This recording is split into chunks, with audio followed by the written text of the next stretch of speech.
Hey, welcome to the show. We have a great one for you today. We are doing a whole special on Tales from the Frontlines, which is the new casual pack from Steamforged Games. Thank you to Steamforged Games for including us with and blessing us with some exclusive breaking news on Breakthrough, which is one of the new scenarios. We have a whole battle report for you today. We're going to be going through the scenario first. We'll go through the forces. The forces that we've built and chosen are based on starting forces recommendations from the buying guide on Steamforge's website for each of the factions: Dust House, Callus, and Old Umbry. So sit back, relax, enjoy the show, and we're getting right into it with a breakdown on Breakthrough. Thanks again, SFG, for including us in this. Is a really straightforward scenario that has a lot of depth to it. So we have a 50 essentially dead center. We have two 40s, each 16 inches away from the right-hand side of the attacker and the right-hand side of the defender. 16 inches up on both, so very symmetrical. Again, we have the same symmetry with a cache 12 inches from the edge and 12 inches up on the left-hand side for the defender, and on the left-hand side for the attacker, again, 12 inches from the board edge and 12 inches from the rear. So again, nice balanced scenario that is going to reward having some flanking elements, is going to reward having some fast solos that can put pressure on and move independently on these caches, which are going to be potentially where you can achieve, quote-unquote, the breakthrough. But most of this is going to be centered around the fight for the 50. So the 240s are in relatively secure positions. The 50 is right in the middle of the board. You have elements that can get to this via flanking to try to achieve your objective with the cache. And then starting from the defender's second turn, the end of each player's turn, score 1 victory point for each objective they control, and then 2 points obviously for the cache. A player wins if they have 3 or more victory points than their opponent. After scoring at the end of their opponent's turn, a player cannot win during their own turn. A couple of design notes. The scenario draws a very deliberate battle line towards the middle of the table with plenty of victory points at stake. Because the two caches are remote, it's difficult to justify allocating too much resources to guarding them, but astute players will need to read the scenario as it develops to know whether it's better to commit more force to the center of the table or risk making a break for the enemy cache once their opponent's forces are engaged. So yeah, there is a lot of little tactical bits with how this scenario plays out. So this is one of the things I love about this packet, is while these are designed for quote-unquote casual play, there is very little casual about the scenario in that it is not unbalanced. It is built to have a very interesting tactical game at low points. This gives you a lot of tactical options, which you'll see in our game that my son and I played. It is a really interesting scenario. I like this one a lot. This is the one that really grabbed me from the packet because I could see playing this in a steamroller. So one of the great things about Tales from the Front Lines is it really gives us a way to onboard new players in a way that we haven't had before. It really kind of gives you a hand-holding method to teach people what a scenario is, how to play scenario properly without overwhelming them with models, because 100-point game and a scenario can be very difficult for people to parse early on. They may not have the models, they may not have the investment, and having a way to play with somebody that is just coming into the game, play quickly, and play fully, because you have a purpose-built scenario at low points, is really intriguing and is really a great value proposition. Now again, you can do some little flavor bits with this with some optional rules that are within the packet, but you don't have to. You can play this just like a straight steamroller scenario, and it plays just fine. I really like this scenario a lot. Breakthrough is really On the cool, dust side of the and house, we'll get we have into the battle Helith, report here Sire in just of a moment. Nightfall. We have an Eidolon, we have a Ghast, we have Israfel, we have the Seeker Adepts, Soulless Guardians, and Soulless Hunters. On the Old Umbry side of the house, we have Bodan running a Feral, a Primeval, Strix, Veroni, and the Chosen of the Witch. Both of these forces were selected based on the recommended starting purchases for players by SFG. All right, we are getting into the battle report here. I go ahead and knock Bodan over with the dice roll. I roll a 1. We go with Helith. We roll a 1. We go ahead and see who is going to be first. Bodan rolls a 6, and my son rolls a 1. Excellent. I decide to go second. I'm going to take the top portion of the scenario, be on top of the hill. Rolling through the scenario elements, the two piles of plaster are rubble piles. The big obstruction in the middle is an obstruction. Obstruction for the tent, obstruction for that house. Two forests, another pile of rubble on the right-hand side.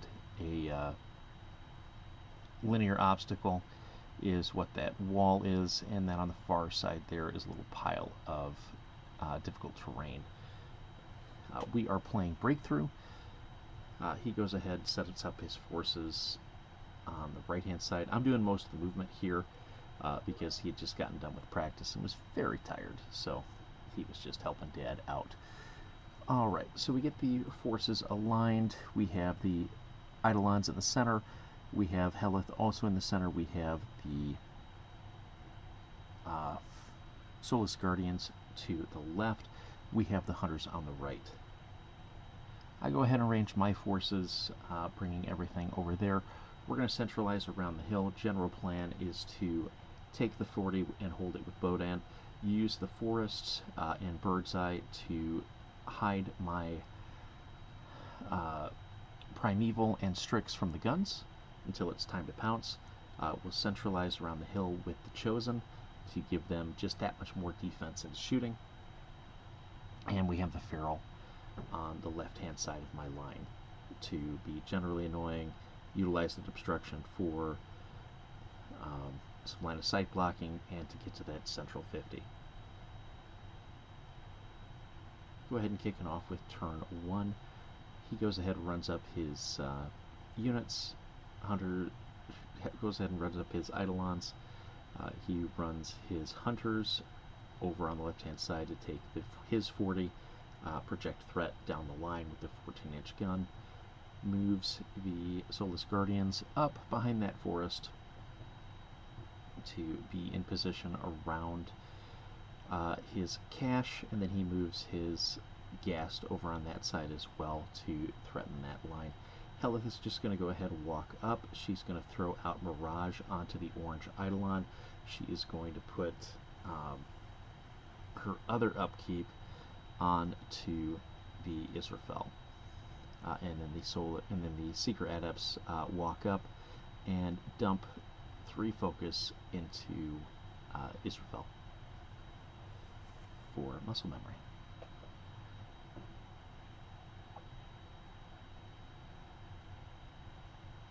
Coming over to the other side,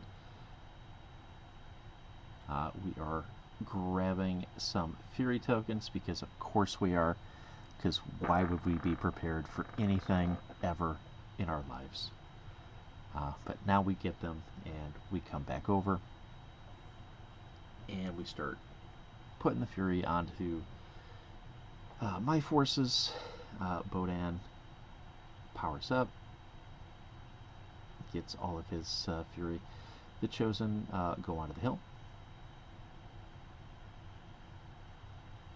We go ahead and cast Spiny Growth and run to that position with the Feral. We run Strix over behind the forest. We run the Primeval over behind the forest, and he casts Earth's Blessing. So 5 Fury out on the table for those counting along at home.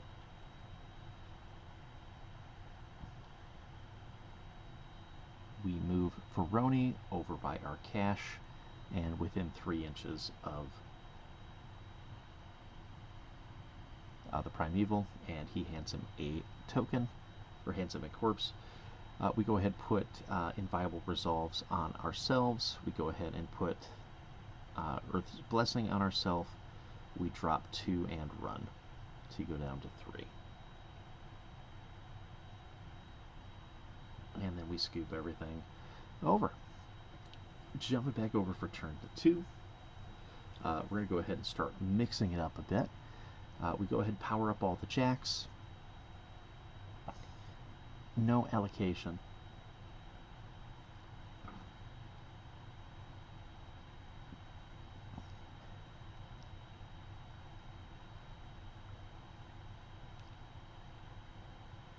I'm sorry, she allocates 2 to the Eidolon.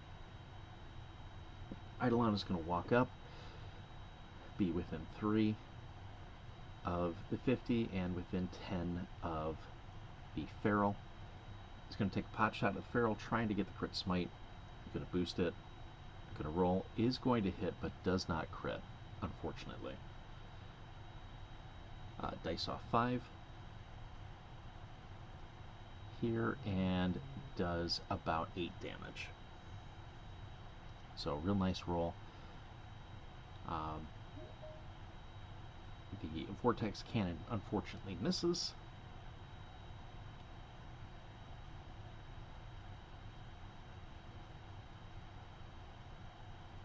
The Soulless Guardians reposition across the way to start threatening the cache, and also to contest the 50 and provide a little bit of reprisal in the event that they go after the Eidolon that has moved up. The Eidolon that has moved up does have admonition on him. So Israfel moves up slightly and then receives 2 additional focus from the Seeker Adepts. The Hunters go ahead, tuck in, all within 3 of the objective, all with a line to the Feral. They're going to do a 5-man CRA into him. Unfortunately, he is not within an inch of the obstruction, so does not get cover. They go ahead, take their CRA into him. Definitely hits, and then does a not insignificant amount of damage, about 5 damage to him. But no systems out, or no aspects out on the Feral.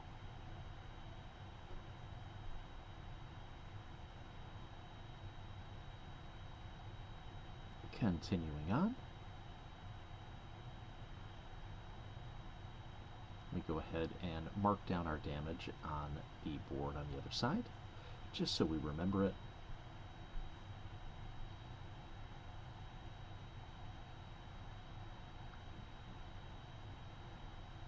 Now this scenario creates some pretty interesting game state. So here we have a great point where we're going to have some peace trading that occurs here. So we'll see how we go about taking out this Eidolon. We've got a couple of different ways we can do it. The way that we are going to look at first is having the Primeval come over, befuddle the Eidolon, have it move up, and cause some issues to basically get Strix within range of it. The Chosen would also be in range, and the Feral would also be in range to do some work to it. So this is what we're measuring out here, is that line of play. I'm going to go through all of that measuring and then realize that that's not what I'm doing. But I am going to do the befuddle play.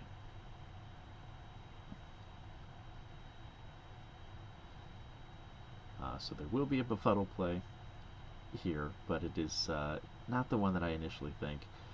So now we're going to go ahead, walk him up, do the befuddle play. We boost a hit. And we hit. He's going to go ahead and walk up his 3. Now he is definitely in range of Strix, and at this point, we decide, you know what, let's throw the Chosen away instead. We get him within 10 inches of Bodan, provided that we can move him up. We're going to move Bodan up. Now he's within 10. He's going to cast Insight, as is his right.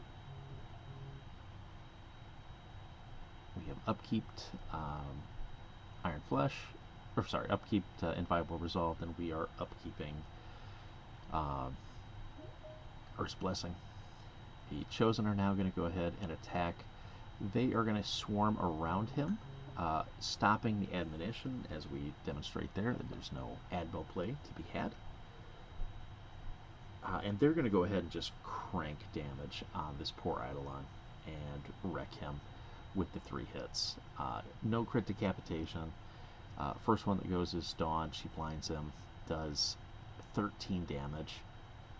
I think all 3 of them did 13 damage on the charge. Again, because it's 4 dice, removing the lowest on the damage portion, and they are just cranking damage onto him. With Insight, they're just dice -2. Yeah, he does not live long.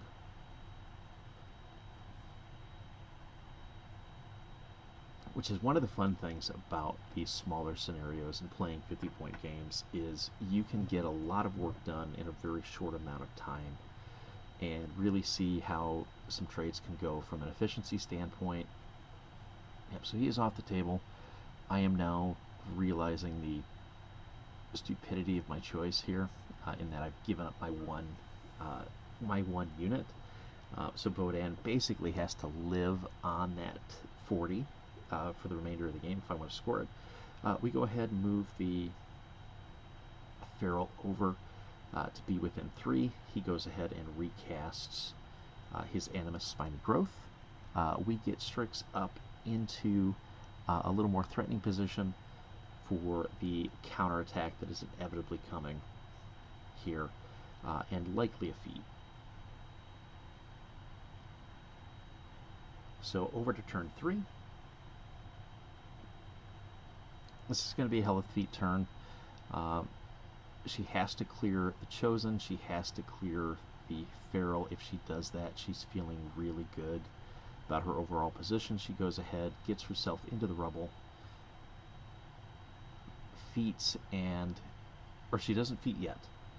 She does her first attacks, Magic Bullets, attacks into Zenith, and then Magic Bullets into Dawn. She takes Zenith down to 7 boxes, and she takes Dawn down to 1 box. Oh, sorry, she takes Zenith down to 1 box and Dawn down to 3 boxes. She then feats and fires in the opposite way,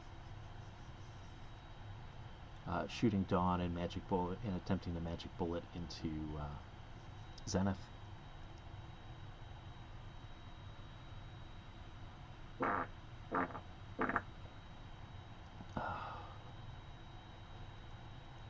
She cranks damage, removes Dawn, and leaves Zenith on a box, unfortunately.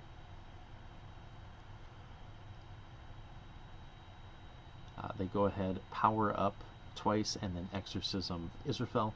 Israfel walks into the mess and then just starts hitting people. Hits and kills Zenith. Then goes after Nightfall. Hits and kills. Or no, hits and then hits again. With the spray, takes him down. We buy our first attack onto the Feral. hits, drags him in. At even dice, or at better than, sorry, +2, because of being blessed, ignoring the ability, and ignoring spiny growth, and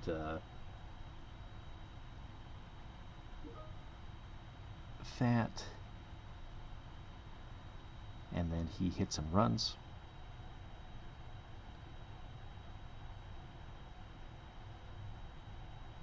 The little guys charge in, and they are absolutely going to start cranking some damage on the big guy. There was 1 point of damage that was taken on Israfel from the spiny growth in the singular attack.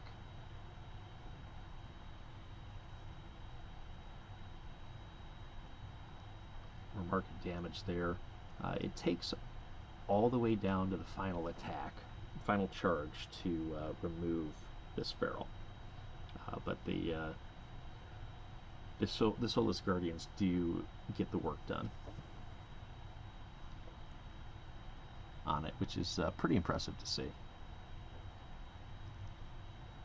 No, just at POW 10, effectively POW 12, thanks to feet. But at dice off 7, you're asking a lot of these guys, but they're delivering. He only has about 12 boxes left when this run starts. So, not outside of the realm of possibility for certain.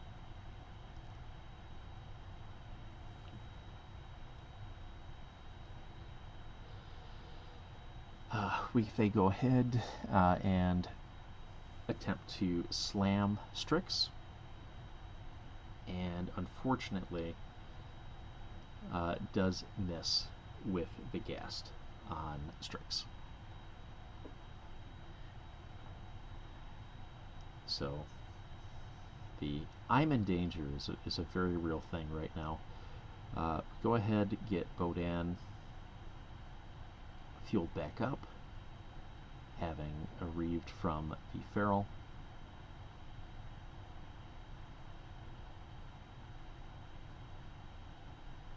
Reaving across the board.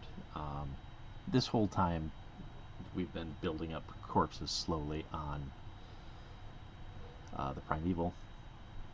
So the Primeval is now at 3. And now is the portion of the show where we remember that power attacks exist. So we're going to do a whole bunch of measuring of bits to make sure that we can get into our favorite Eidolon, which is Israfel. And I can get potentially one of the heavies on him. Primeval can get there without a problem. Strix can get there if I can get rid of the little guy. But I have to have Israfel dead this turn, otherwise it is a very uncomfortable position for me the following turn, because him and Helith will take them out, and if he survives, he can just ragdoll Bodan, because Bodan is not the most survivable thing on Earth. So I proxy everything out and put down a base for where that Primeval is going to go. I go ahead and feat with Bodan.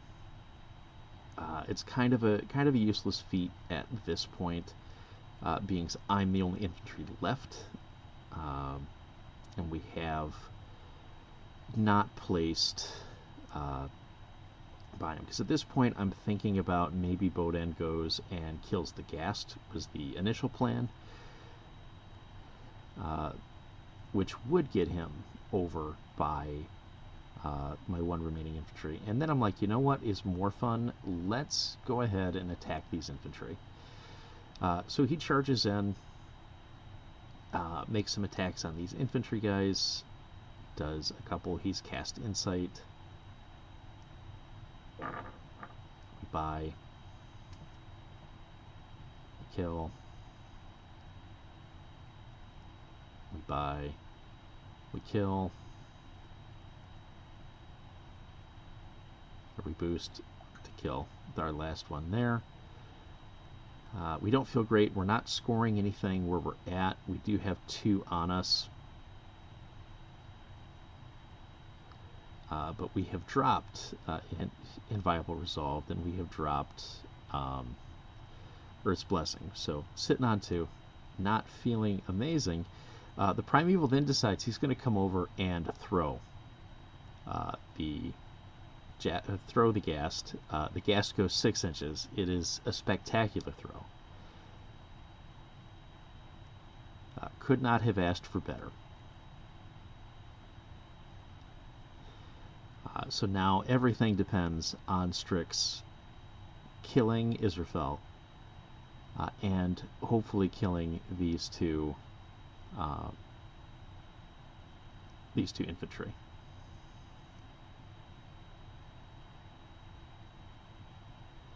So we're measuring it up. I go just a little bit shorter than where I was going to be, but still within an inch of Israfel. We go ahead, charge in, placing our 1 for the charge.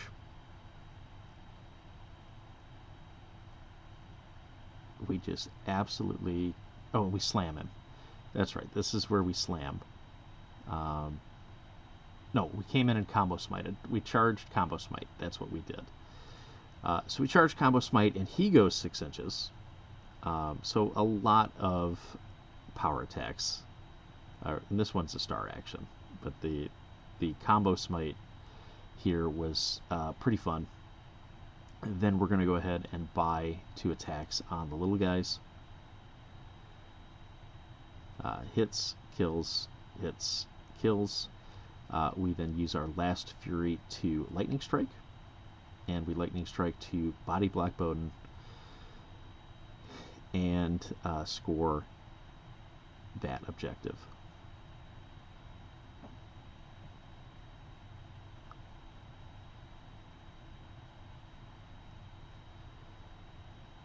So in the aftermath, lots to pick up. Both of his jacks are down on the ground.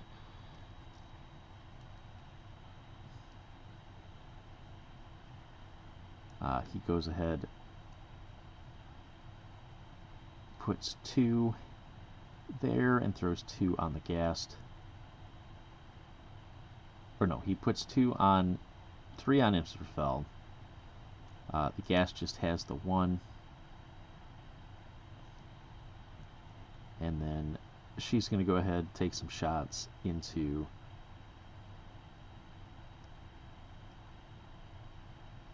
the big guy. The first thing that is happening, though, is this ghast is going to charge, or trying to slam Strix again, and again just fails miserably on the dice. So Israfel walks up, starts beating on Strix.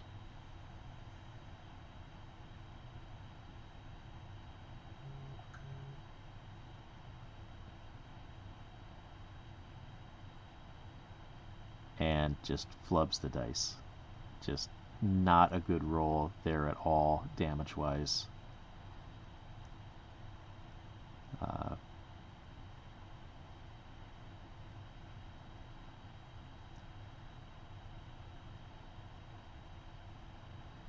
The hunters come over. They're going to shoot at him. Oh no, he goes to hit, and then we remember that ammunition exists. And he moves out of the way, and Israfel is sad.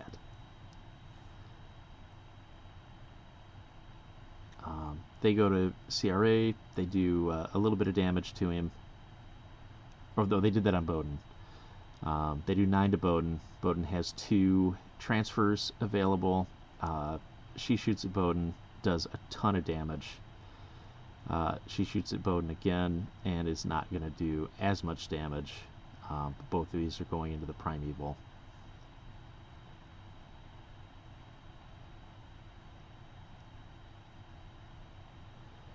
She will tick up to 5. I will be at 3. And now comes the reckoning where we put a fully operational Bowden and a fully operational Strix into his caster, who is camping 1. It goes about as well as you expect for our heroine, but Helith will go down to the machinations of Bowden, Insight, and the Strix. So, yeah, we shoot with the shifter and come on over and start wailing on her. We do a little bit of chip damage to her with Bowden proper, and then we bring Strix over, takes her down, and that is how the cookie crumbles. This is a great scenario. I definitely recommend testing it out and trying it out for yourself. 50 points is definitely where this packet feels the best and feels very balanced. We played without any of the additional rules. You feel free to do so, but I think it's a great starting point to get somebody onboarded into the game. So try it out, tell me what you think, and we'll see you in the next one.